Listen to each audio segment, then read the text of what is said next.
Number 8, worldliness that causes failure. Worldliness, it causes failure. You can write down Romans chapter 12 verses 1 and 2. Be not conformed to this world. Be transformed by the renewing of your mind. But you know, when we mention worldliness, we say thank God. I mean, there's no worldliness in deeper life. Because the moment we use the word worldliness, permit me to say this. Will you permit me? Okay. Your ignorant mind, you permit me to say that? Your ignorant mind will say, oh, we are not worldly. We're not using jewelry. We're not using this. We're not using that. And you know that man. He thinks about material things more than he thinks about spiritual things. That's worldliness. What will I eat? Where will I live? What clothes will I put on? How will my children be educated? How will this one befit me? How will this one happen? Every time thinking about material things rather than spiritual things. That's what is called worldliness. Because your thoughts and your minds are all filled up with things that are material and worldly. And you think about, have you seen the ladies that fail in their marriage? Even in church. And sorry to say, in our church. What's causing the failure? Worldliness. Because at the time they were going to get married, they got married on the basis of worldliness. They didn't use jewelry. In fact, this was the sister that said, in my marriage, I will not use this, I will not use that. And that woman is worldly to the core. Because before deciding that marriage, instead of thinking on the spiritual thing, or be thinking, you see a graduate? You go and ask those who have married graduates, who didn't marry Christians, but graduates. They didn't marry the right person. When you marry somebody who is a graduate, if that person is a real child of God, the number one thing in his life is that number one is a child of God. 2, he has a mind of Christ. 3, his affections are set on things above.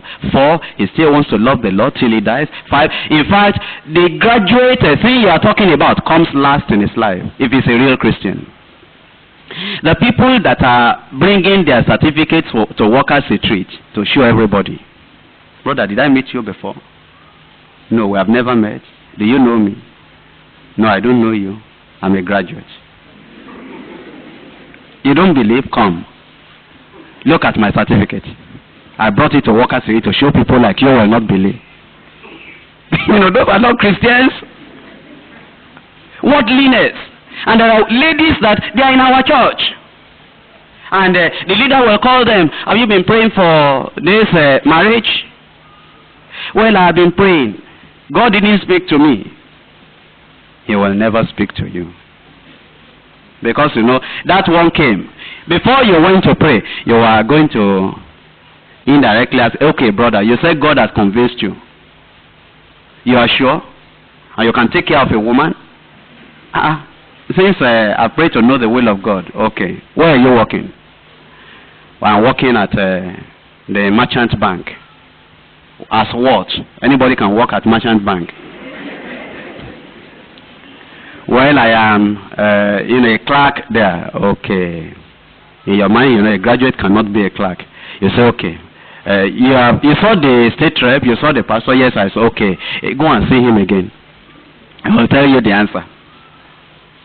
And then, God, you know what the covenant I have with you, not these people. And if I don't find the right one in this place, your children are everywhere.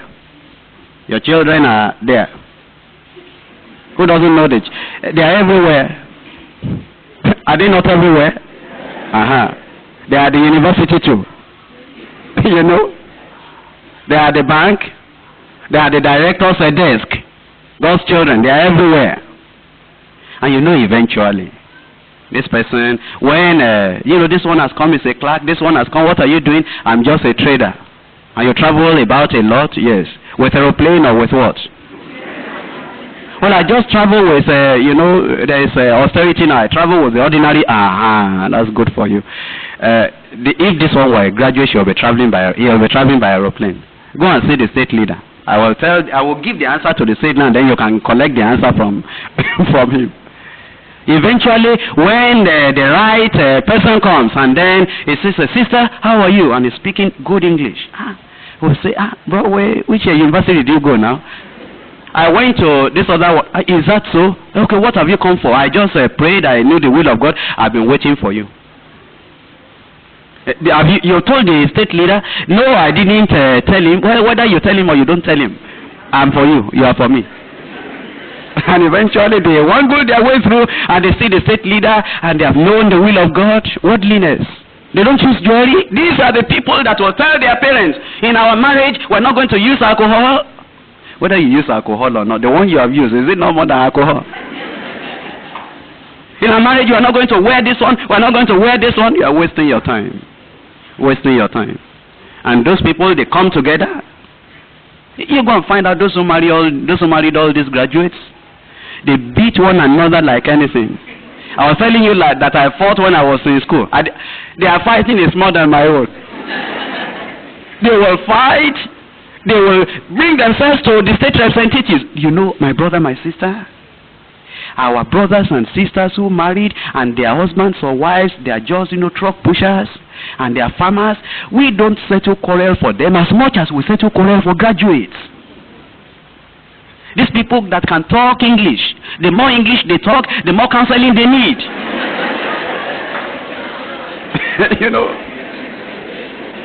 But if a person really wants to marry, and he wants the will of God, not just saying, this is what I want, this is just the will of God. That will of God may be a graduate, but a converted graduate. He is subdued. He is submitted to the word of God. Some people that are graduates, you never know that they are graduates. The best thing you know about them is that he is a child of God. It's later when maybe you met him, maybe you went to an office, and this brother is working there. And then you find him in that office, and you see him, they said they are going to take you to the directors, or maybe you are looking for work. And you get to that place, and you see this brother.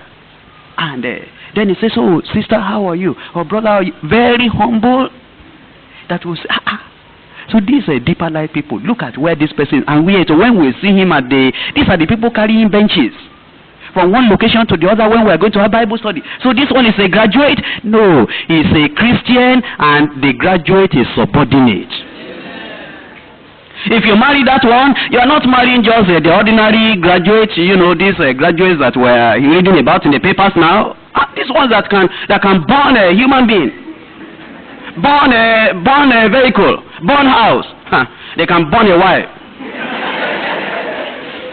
If you're not careful, looking for graduate. Look for Christian. It is this worldliness in attitude that is destroying people, and it's destroying leaders. But if you yield your life to the Lord, and you say, "Lord, just plan my life for me," God will plan your life. Why are we here? Our God is a good God. And even if we have failed until this very day we are talking, if you make up your mind this morning, you are going to succeed.